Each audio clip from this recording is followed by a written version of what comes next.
All right, let's get real about tipping for a second. Tipping used to be a simple, special gesture, a way to say thanks for going the extra mile. But now we're seeing tip screens pop up everywhere. Coffee shops, grocery stores, online orders, even self-checkouts.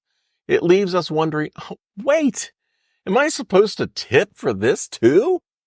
I'm Steve, and welcome to Old Guy Insights, where I dig into life's quirks and changing norms in a way that just makes sense. Today we're breaking down what's up with tipping, why it feels so different, and where it might be heading. So buckle up. All my life I saw tipping as a reward for remarkable service. And I'll be honest, I've been a top-notch tipper all my life because of it. Tipping always felt like a way to say, thank you. Keep up the great work. And you know what? I'll still do that for good service. But these days, when someone takes my order at the counter, spins that screen around with a default tip option starting at 20%. Yeah, I have been trained. I have no problem saying no tip today.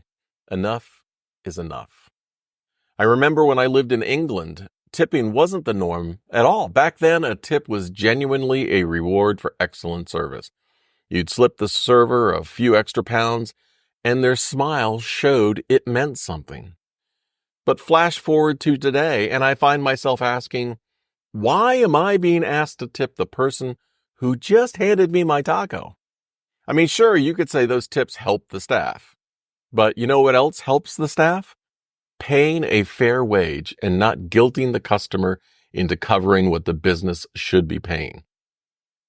And here's a funny thought. Not funny haha, but funny odd. If tipping is really about great service, have you ever had horrible service and wondered, where's my tip line? I mean, I'm not talking about bad food, just bad service. Why is no tip the only option? Sometimes I almost feel like I should be tipped for putting up with it. And with prices rising on everything, tipping now feels like one more thing to wrestle with. It's like, am I budgeting for rent or tipping on my lattes? We're all feeling that pinch, and it's exhausting. So what's going on with these tipping prompts? Why did companies like Square and Clover and Toast decide that tipping should be front and center? Here's the thing. Businesses make more money when people tip. These screens make it easy to add a tip even when tipping might not feel necessary. And here's something else. Companies like Square and Clover and Toast are the payment processors too. When you tip, the total transaction goes up, which means a bit more in fees going straight to their revenue line. Small? Yeah, sure. But every bit counts. But here's the optimistic side. Maybe POS companies thought adding a tip line would make life easier for us, the customer. No calculator needed, just a few quick options. Maybe they wanted to encourage generosity in a cashless world, where it's harder to slip someone a few extra dollars.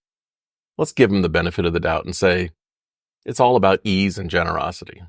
That said, these prompts aren't just about convenience. They've added a whole new layer of social pressure that's hard to ignore. When that screen spins around with a 20% as the starting option, it's like, did I just buy a coffee or did I sign up for a guilt trip? And let's face it, that pressure works.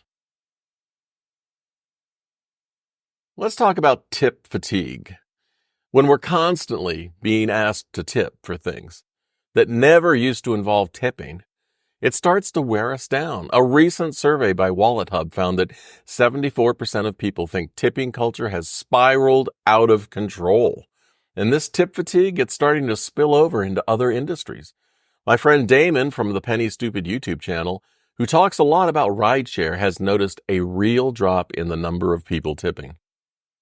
Now, rideshare drivers are getting shortchanged on tips, and sure, some of it could be economic pressure, but Damon and I both suspect it's this growing tip fatigue. People are just getting used to saying, no, not now, not today. And here's the twist that could shake things up for good. If more people start saying no to tipping prompts, businesses might be forced to rethink their whole pay model. Some companies are already experimenting with no-tip models, where they just charge a bit more and pay workers a fair hourly rate.